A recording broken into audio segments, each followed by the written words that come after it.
नमस्कार. ललितास रेसिपी चॅनलमध्ये तुमचं खूप खूप मनापासून स्वागत आहे. आज आपण उडीद डाळीचे आणि मुगाची डाळ टाकून पापड बनवणार आहोत. तर बघू शकता आपण इथं पापड तळून दाखवलेला आहे. तळल्यानंतर हा पापड अजिबात लाल पडत नाही. छान असा पांढरा शुभ्र पापड आपले बनून तयार झालेले आहे. तर इथं दुप्पट तिप्पट हा पापड फुललेला आहे आणि छान असा खुसखुशीत पापड झालेला आहे. बघू शकता तुम्ही, मी हाताने तोडून सुद्धा दाखवत आहे. किती छान कुरकुरीत पापड झालेला आहे. तर चला मग व्हिडिओला सुरुवात करूया. इथं उडीद डाळ आणि मूग डाळ किती घेतलेली आहे ते मी तुम्हाला सांगणारच आहे. आणि इथं मी आता उडदाची डाळ एका सुती कापडामध्ये टाकून घेतलेली आहे. उडदाच्या डाळीला थोडीशी जर आपण हातावर घेऊन बघितली तर त्या डाळीला थोडंसं भुरकं भुरकं असं पीठ असतं. त्यामुळे उडदाच्या डाळीला स्वच्छ पुसून घ्यायचं आहे. त्यामुळे आपला पापडसुद्धा पांढरा शुभ्र येतो. इथं मी 3 पावशेर उडदाची डाळ घेतलेली आहे आणि 1 पाव मुगाची डाळ घेतलेली आहे. तर हे अचूक प्रमाण आहे. यापेक्षा तुम्ही जास्त डाळ वापरू नका. 3 पावशेर उडदाची आणि 1 पाव मुगाची इतकीच डाळ घ्या. तुम्ही इथं अर्धी मूठ डाळ वरती टाकली तरी चालेल, कारण की आपल्याला थोडंसं पीठ पापड लाटता वेळेस लागणार आहे. त्यामुळे हे बघा, इथं मी पीठ छान असं दळून आणलेलं आहे आणि छान बारीक दळून घेतलेलं आहे. हे पीठ मी गिरणीवरूनच दळून आणलेलं आहे. तर छान हे बारीक दळून घ्यायचं आहे.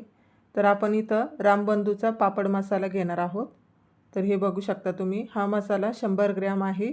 आपल्याला हा 1 किलो पिठासाठी वापरायचा आहे. तर यापेक्षा पीठ जास्त घ्यायचं नाही. 1 किलो पीठ आणि 100 ग्रॅम हा मसाला वापरून छान पापड बनले जातात.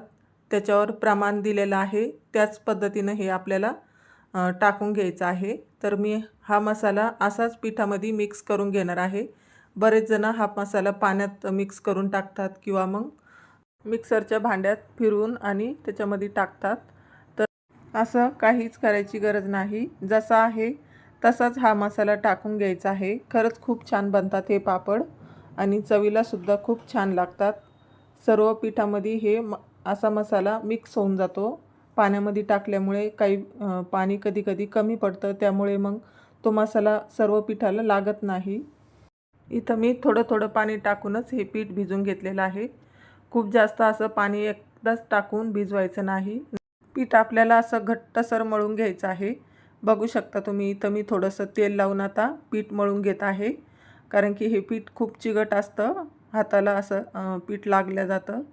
त्यामुळे थोडंसं तेल टाकून असं मळून घेतलं. तर बघू शकता इथं फुल तांब्या भरून मी पाणी घेतलं होतं, तर इतकं पाणी शिल्लक राहिलेलं आहे.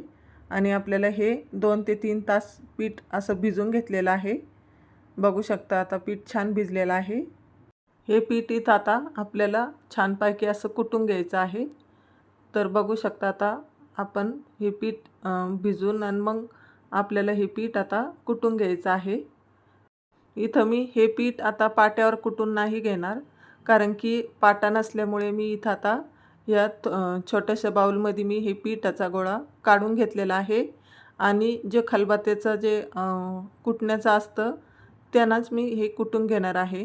तर थोडं थोडं तेल लावून हे असं कुटून घ्यायचं आहे. खूप छान असं पीठ मऊसूत बनलं जातं. तर छान असं कुटून घ्यायचं आहे. इथं तुम्ही जेवढं पीठ छान कुटून घेणार आहे तेवढा तुमचा पापड छान येणार आहे.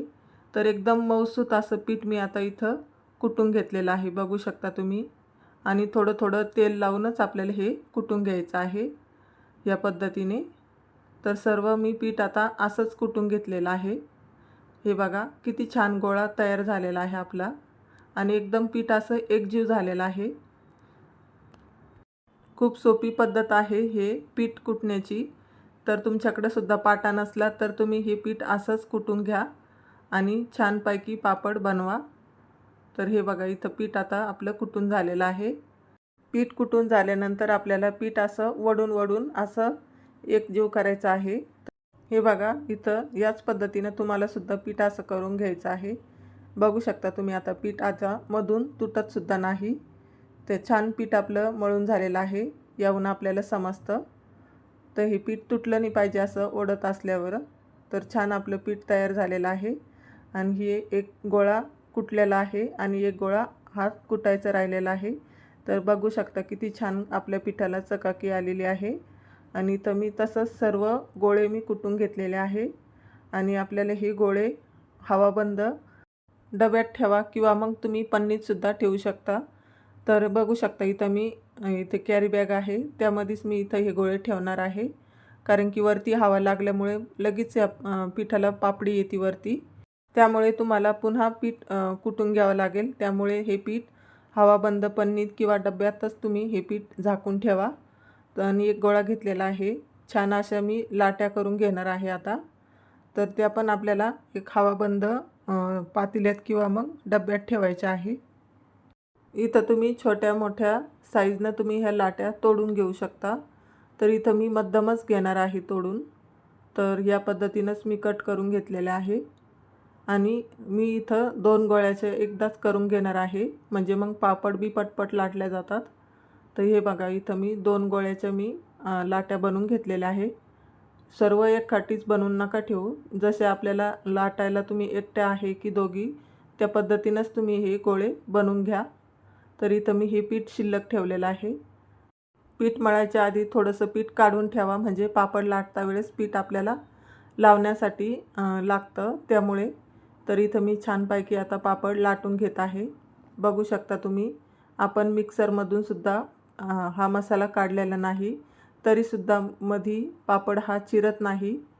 तुम्ही हा पापड कितीही पातळ लाटला तरीसुद्धा तुटणार नाही. माझ्या ह्या पद्धतीनं तुम्ही एकदा पापड नक्की बनवून बघा. खरंच खूप छान बनले जातात. हे बघा इथं किती पातळ आपला पापड लाटलेला आहे, तरीसुद्धा कुठंही तुटलेलं नाही. याच पद्धतीनं आपण असे पापड बनवून घेणार आहोत. तर हे बघा छान आपलं पापड लाटून झालेलं आहे. तर इथं मी असेच पापड सर्व लाटून घेणार आहे. खूप छान पापड बनले जातात. आणि आणखी तुम्हाला एक पापड मी लाटून दाखवते. सर्वात आधी आपल्याला इथं पापडाचं पिठाला पीठ लावून घ्यायचं आहे, त्यामुळे खाली चिटकत नाही.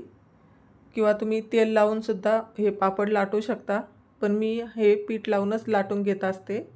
तर मी ह्याच पद्धतीनं पापड बनवून घेणार आहे. तर बघू शकता तुम्ही, दुसरासुद्धा मी पापड तुम्हाला लाटून दाखवलेला आहे. आणि छान आपला मसाला दिसत आहे पापडला. तर खूप जास्त तुम्ही पीठ घेऊ नका, नाहीतर मग तळल्यानंतर पापड लाल पडू शकतो, तुम्ही जर मसाला कमी आणि पीठ जास्त घेतलं तर. त्यामुळे 1 किलो पिठासाठी तुम्ही 100 ग्रॅमच हा पापड मसाला वापरायचा आहे. त्यामुळे छान पापड आपले पांढरशुभ्र होतात.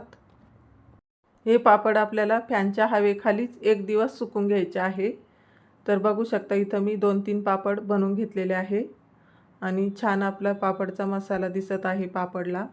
आणि सर्व मी पापड इथं आता असेच मी सुकून घेणार आहे. तर या बघा काही पापड सुकलेले आहे. तर ते पापड असे वाकडे झाले व्हायला लागले की लगेच एकावर एक ठेवून घ्यायचे आहे. या पद्धतीने हे पापड तुटतसुद्धा नाही, असेच एकावर एक ठेवून घ्यायचे आहे. सर्व पापड खूप असे सुकून घ्यायचे नाही कडक. हे पापड सुकल्यानंतरच हे आपल्याला एकावर एक ठेवून घ्यायचे आहे. खूप जास्त कडक होऊ द्यायचे नाही, कारण की आपले पापड सर्व असे वाकडे होतात आणि मग ते 30 साईज राहून जाते. तर बघू शकता तुम्ही इथं हे पापड मी आता सकाळी सुकत टाकलेले आहे. इथं आपले सर्व पापड असे कडक झालेले आहे.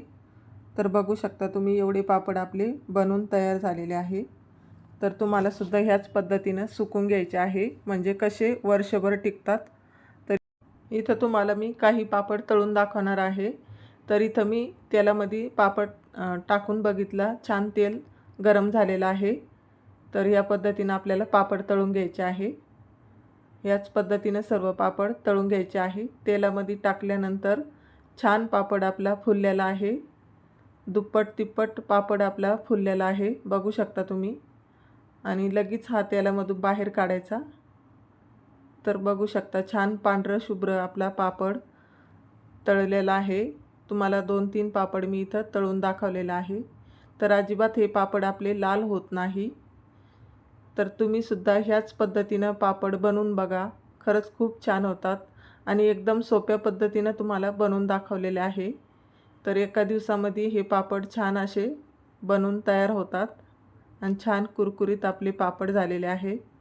तर कशी वाटली आजची रेसिपी? व्हिडिओला लाईक करा, चॅनलवर नवीन असाल तर सबस्क्राईब करा। धन्यवाद।